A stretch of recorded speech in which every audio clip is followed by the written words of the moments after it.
Və amma mən niyə danışıram? Çünki baxdım hamısı bütün alimlər, tələbələr Şimali Azərbaycandan. Yəni öz-özünüzə danışırsınız. Mən yeganə tək Azərbaycanlıyam ki, xaricdənəm. Həm əcnəbiyəm, həm öz-üzdən. Onun üçün mənim xaricdən biz necə sizə baxırıq. Xaricdən nə hava əsr sizin üçün, nələr deyirlər və əvvəla bizim üçün nə deyirlər. Farsız tarixçilər, maalesef İranda ədəbiyyatçılar və tarixçilər 99% aşırı millətçi olurlar və şovinist. Onlar bizi ya inkar edir, ya təhrif edir. Hamid bəy dediği gibi İran tarixində biz yoxuz. Halbuki İslamdan sonra İran'ı yaşadan, koruyan, bugüne getiren bizler, bizim babalarımız olmuş ama biz bugün yok hükmündeyiz. Ne dilimiz, ne şahsiyetimiz. Bizi ya inkar edirler, İranlısınız, Farssınız. Peki Erməninin dili var, bizim niye yok? O əqəliyyət dili. Erməni əksəriyyətin dili olmaz mı? Əqəliyyətin dili olduğu halda necə əksəriyyətin dili olmaz? Böyle.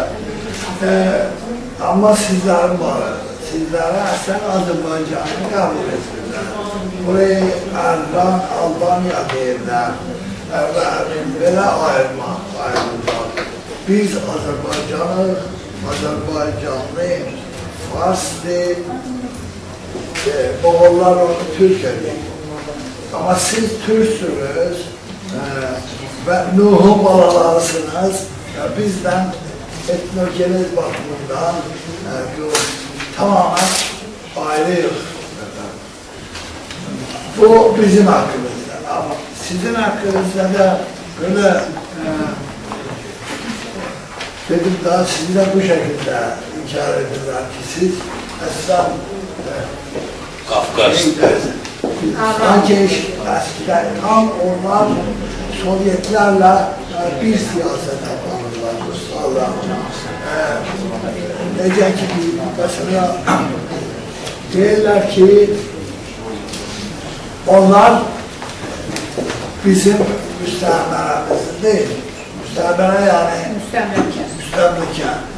Ve sonra Ruslar bizim elimizden aldı. Şimdi halbuki aslında burada ne değiller? Burada da Ruslar ve Sovyetler değil yazın ki tarihlerinde sizler için. Siz Farsların müstemlekesiydiniz.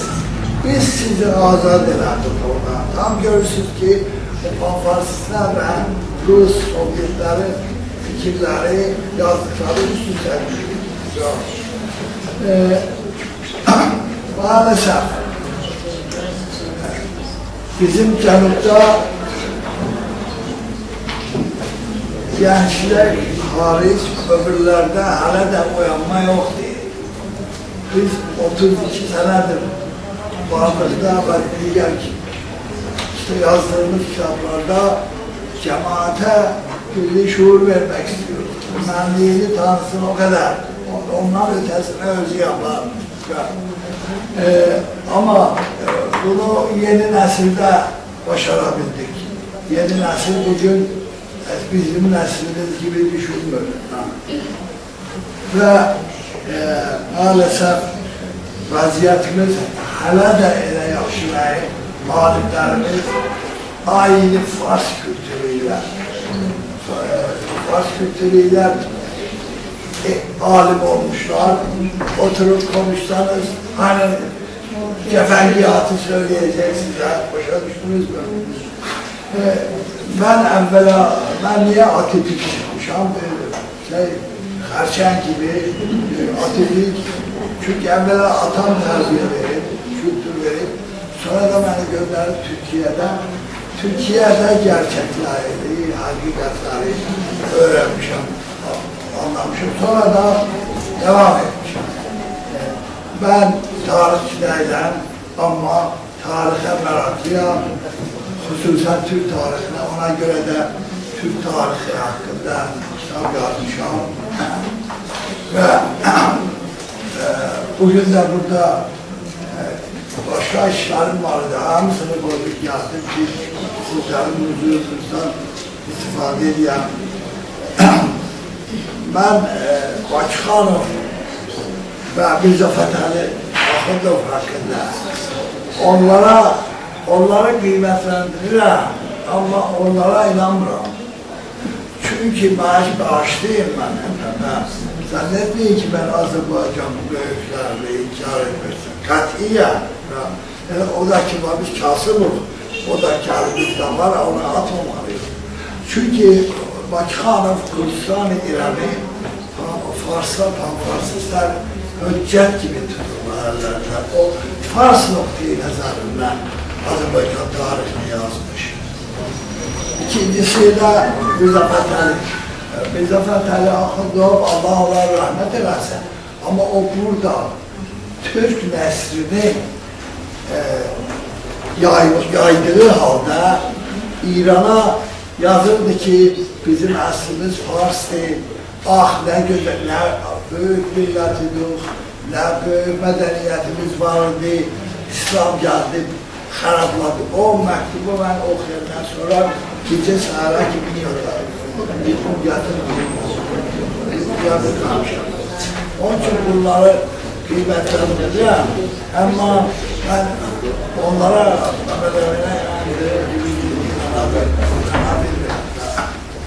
ama Sovyet zamanı taraflarda, onlar da tahmin ediyor.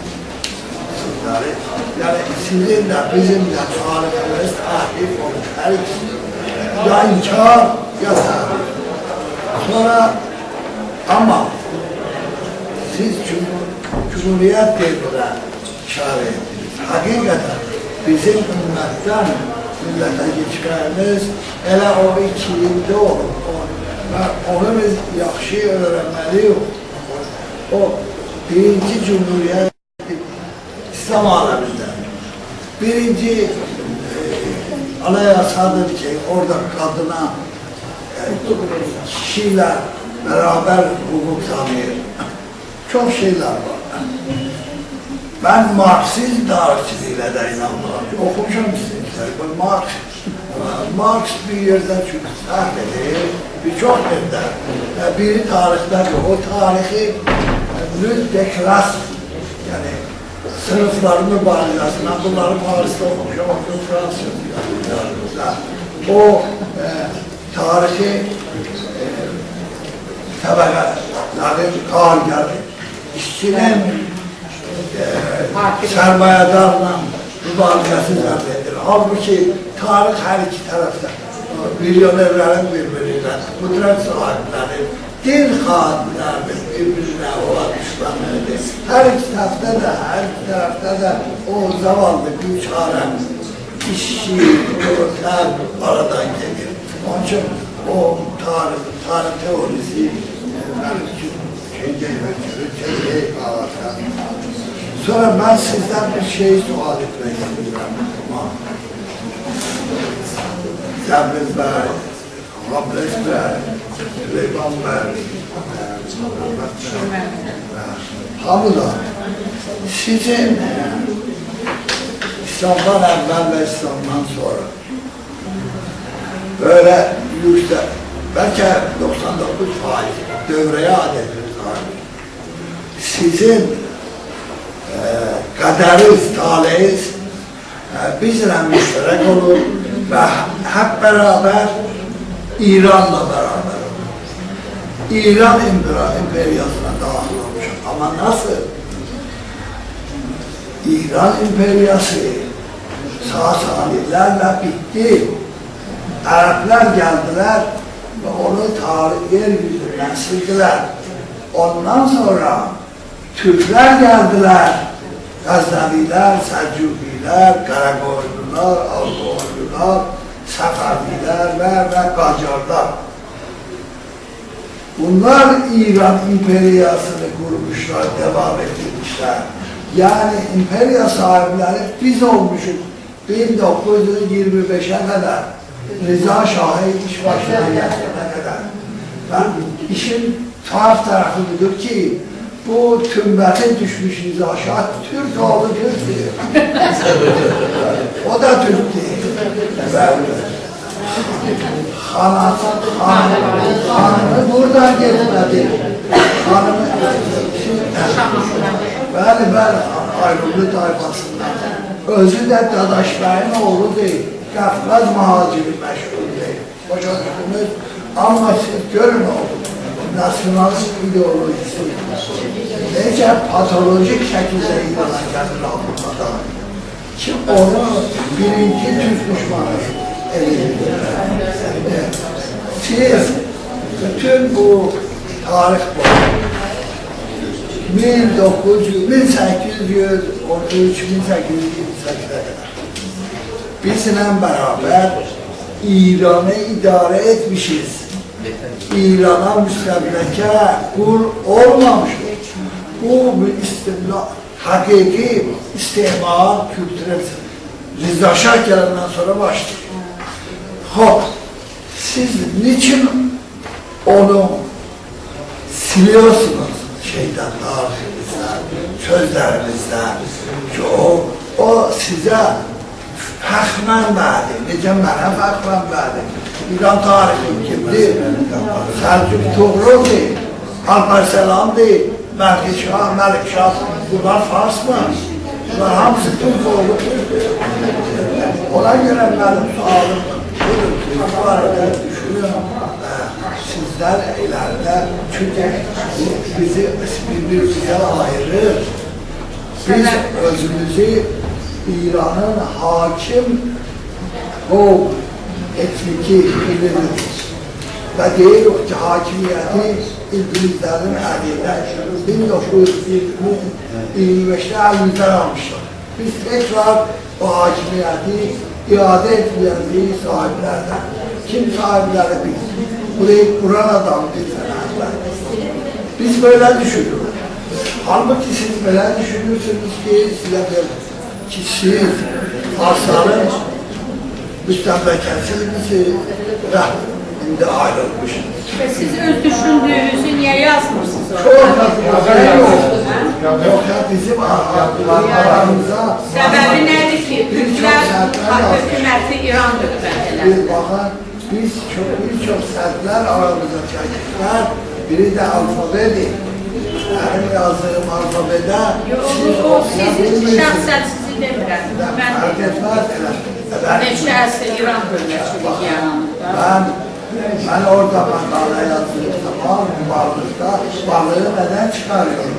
Ben gazeteci miyim? Yok. Ben kimim? Ben eğer burada yaşasaydım şayet hakimlikten başka bir iş yapmazdım. Çünkü lüzum yok, ihtiyaç yok. Ben orada niye gazete çıkarıyorum? Çünkü haşa, bu İslam'da bir vacibi kifayi var, o budur. Mesela öğleye namaz kılmak. Görsen ki hiç kim kılmır, sen gelen valla da olmasan namaz kılarsın. Bu da vacibi kifayidir, milli meselesi. Ben görürüm ki bizim milletimiz oyanmamış, hala ona layla yiyinler ki yazsın. Ben de yazmasam, yani bana çok pahalıya başlayacak. Süleyman Bey bilir, benim adım karar listede, Pan-Türkistan listesinde. Eğer ben cerrahi şahsiyet olmasaydı, dünya şöyle olmasaydı, çoktan bizi yok ederdi. Neyse, ama ben 86'ya geldim, yok ederselerden bundan sonra hiç fark etmez. Sizden bu sualimi için lütfen bir teklifim var. Böyle komisyonları siz düşünün, karışık komisyon kağıttan da ki bakmayın ki Canıstan da gelenler olar. Gelmezse de Yunan'dan, Avrupa'da, Amerika'da böyle alimler var. Doktor Ziyasen var. Doktor Ziyasen, Profesör Belahini, bunlar böyle alimlerdir, Kanada'da. Siz muhtelif devlerde, yani karışık komisyonlar. Çünkü necə ki biz öz içimizdə özümüz dediklərdə başka anlayışımdır. Burada da böyle.